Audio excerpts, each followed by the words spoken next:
वो आके डायरेक्ट बोलता है कि रामगिरी के बारे में कुछ बोला, मस्जिद में घुसूंगा, चुन चुन के मारूंगा। तुम्हारे मस्जिदों के अंदर आके चुन चुन के मारेंगे, इतना ध्यान में रखो। ठीक है, आजा, जो मस्जिद में बोलता है मैं बैठा हूँ, आएगा तो 2 टांग पे, लेकिन यकीन है मुझे बेटा तू जाएगा तो स्ट्रेचर के ऊपर। मुसलमान डरता किसी के बाप से नहीं, मैं आपको डायरेक्ट बात बताऊं। और मुसलमान किसी से डरता नहीं, किसी के बाप से डरता नहीं, इस प्रकार की भाषा का इस्तेमाल नहीं होना चाहिए। अरे भाई, चुन चुन के मारेगा तो हम लोग क्या तेरे को पागल पागल दिखते हैं? हम लोग के हाथ में चूड़ियां पहन के तो नहीं बैठे हैं ना। मैं उसको बोलता हूँ स्कूल बॉय छोटी चड्डी। तो हिंदू खतरे में। अरे हिंदू कैसा खतरे में? प्रधानमंत्री हिंदू, रक्षा मंत्री हिंदू, होम मिनिस्टर हिंदू, तमाम लोग हिंदू, तो फिर हिंदू खतरे में कैसा हो रहा है?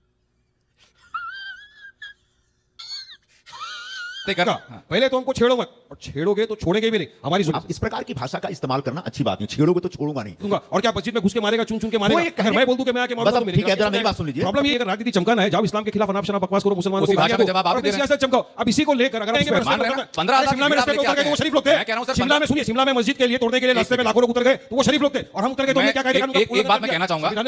हाँ तो क्या हाल है भाई साहब? उम्मीद करता हूँ अच्छे होंगे, और रहना भी चाहिए भाई साहब। देखिए दरअसल में क्या है ना, कुछ दिन से जो है ना, हम ज़्यादा रोस्ट किसी को नहीं कर रहे हैं। कोई बात नहीं है, टेंशन नहीं लीजिए, करेंगे, तसल्ली रखिए। पर सोचा जब कि अभी चुनाव का मुद्दा चल रहा है, और ये लोग जो है क्या बोलते बीजेपी के प्रवक्ता, हाँ, तो उसको जो है ना मीडिया वाले भी रेल रहा है। लग रहा है सैलरी सही टाइम पे नहीं मिला है जो है ना, तो रेल दे रहा है, पता नहीं क्यों। पर जब रेला है तो सोचा कि थोड़ा आप लोगों को भी दिखा देते हैं। बहुत ही मज़ा आता है भाई साहब। बेइज्जत तो हर जगह से होता है, पर रेलता उधर है, पता नहीं क्यों भाई साहब। अनभक्तों के पिछवाड़े में मिर्ची लग जाती है। हाँ भाई साहब, पता नहीं क्यों, क्योंकि मुँह गोबर खाएगा तो अनभक्ते ना कहलाएगा। तो बस वीडियो में बने रहिएगा। लिया देखते हैं, हम नहीं डिस्टर्ब कर, कुछ भी आप टेंशन मत लीजिए, बिल्कुल नहीं, कहीं पर डिस्टर्ब नहीं करेंगे। आइए।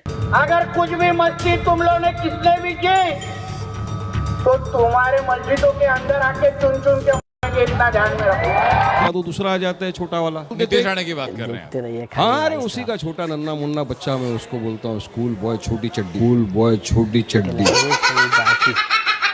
वो आके डायरेक्ट बोलता है कि रामगिरी के बारे में कुछ बोला, मस्जिद में घुसूंगा, चुन चुन के मारूंगा। तो तुम्हारे मस्जिदों के अंदर आके चुन चुन के मारेंगे, इतना ध्यान में रखो। चुन चुन के मारेगा तो हम लोग क्या तेरे को पागल पागल दिखते हैं? हम लोग के हाथ में चूड़ियां पहन के तो नहीं बैठे हैं ना। और इस तरह के अल्फाज यूज कर रहा है, और मैं तो आपके मन से भी बोल रहा हूँ कि भाई ठीक है, आजा, जो मस्जिद में बोलता है मैं बैठा हूँ, आएगा तो 2 टांग पे, लेकिन यकीन है मुझे बेटा तू जाएगा तो स्ट्रेचर के ऊपर। डरने धम देखो, मैं मारने की धमकी है। मुसलमान डरता किसी के बाप से नहीं, मैं आपको डायरेक्ट बात बताऊं।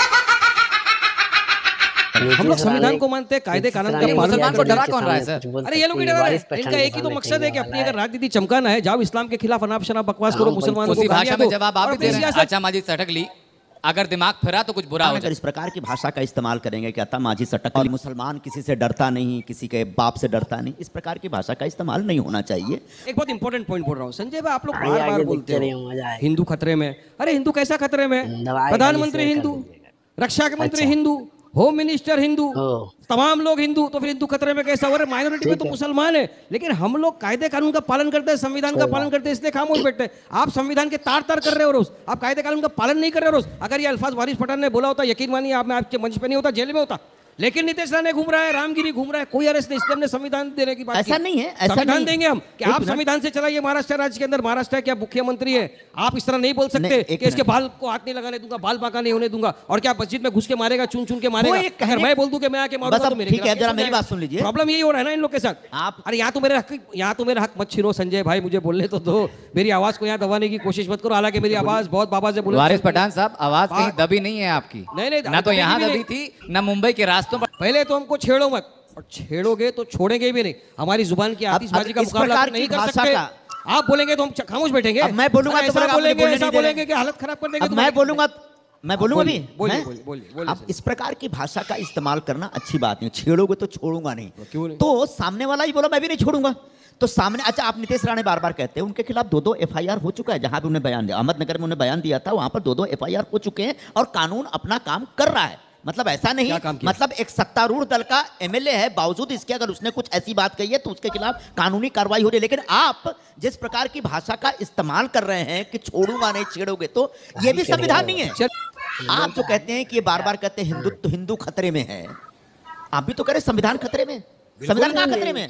खतरे में कहाँ है? अगर संविधान खतरे में, एक मिनट, अगर बताओ संविधान जब अरे कार्रवाई क्या लेना, खड़ा है वो तो बैठा हुआ है बिंदास, भाषण देने की तैयारी कर रहे हैं लोग, क्यों अरेस्ट नहीं कर रहे? अगर वारिस पठान बोलता संजय भाई दिल पे हाथ रख के बोला मेरे को अब तक उठा के जेल में डाल देते हैं, सलमान अजहरी को आपने डाल दिया, आपके ऊपर भी पहले एफआईआर होगा। इनकी एक बात से मैं सहमत हूं सर कि संविधान खतरे में है, और क्यों है बताता हूं मैं आपको।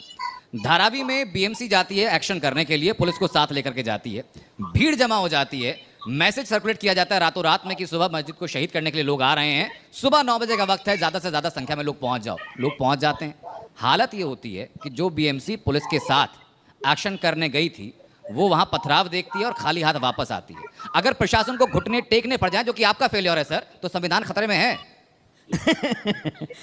बताइए, देखो जो भी श्रद्धा के केंद्र हैं, लेकिन मंदिर मस्जिद के नाम पे अगर किसी ने अनऑथराइज्ड कंस्ट्रक्शन कर रखा है तो ये म्युनिसिपैलिटी की जिम्मेदारी है, सिविक अथॉरिटी की जिम्मेदारी। मान रहे हैं ना, 15,000 शिमला में रास्ते पे उतर गए तो वो शरीफ लोग थे। मैं कह रहा हूं सर, शिमला में सुनिए, शिमला में मस्जिद के लिए तोड़ने के लिए रास्ते में लाखों लोग उतर गए तो वो शरीफ लोग थे, और हम उतर गए तो हमने क्या कायदे कानून का एक बात मैं कहना चाहूंगा, एक बात मैं कहना चाहूंगा सर, तो मतलब इक्वालिटी है ना, तो आप इक्वालिटी की बात कर रहे थे ना। किसी ने वहां पे दंगा फसाद किया, हमने खुद ने कह दिया मस्जिद कमेटी ने कि हमको 8 दिन का समय दिया जाए, हम जो इलीगल अतिक्रमण है आपके हिसाब से उसको अपने हाथ से निकाल देंगे। 5 दिन का वक्त है ना, 8 दिन का नहीं, 5 दिन का था और 5वां दिन निकल गया। संजय अनुपम जी एक सेकंड, आस्था है, मेरी आस्था का क्यों सवाल? मेरी आस्था का क्या होगा? आस्था ऊपर या कानून? आस्था है, आस्था ऊपर या कानून?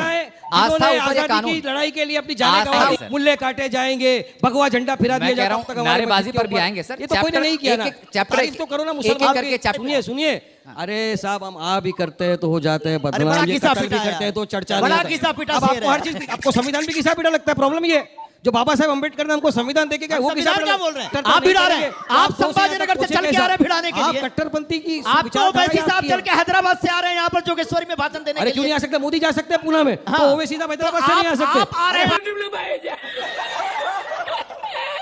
लगाने के लिए। अरे वारिस पठान ओवैसी साहब भटक रहे हैं, पूरे मुसलमानों को हिंदुस्तान के कहीं भी कोने में जा सकते हैं, भाषण देने, पुलिस की इजाजत नहीं। बिल्कुल भाषण देना हाँ तो भाई सब लागे हाथ, जरा एक बार ये वाला वीडियो भी देख लीजिए, उसके बाद करेंगे खत्म। पहले देख लीजिए तस्वीर देखिए कि कुछ पत्रकार भी बिहार बंद पहुंचे हैं। आप कहे ऐसे लेट गए हैं? ऐसे लेट गए हैं आप? माँ के सम्मान में बेटियां उतरी है मैदान में, जो प्रधानमंत्री। बात करेंगे तो अब हम लेट गए हैं तो बस जब तक माफी नहीं मांगेंगे लेटले रहेंगे। तो आप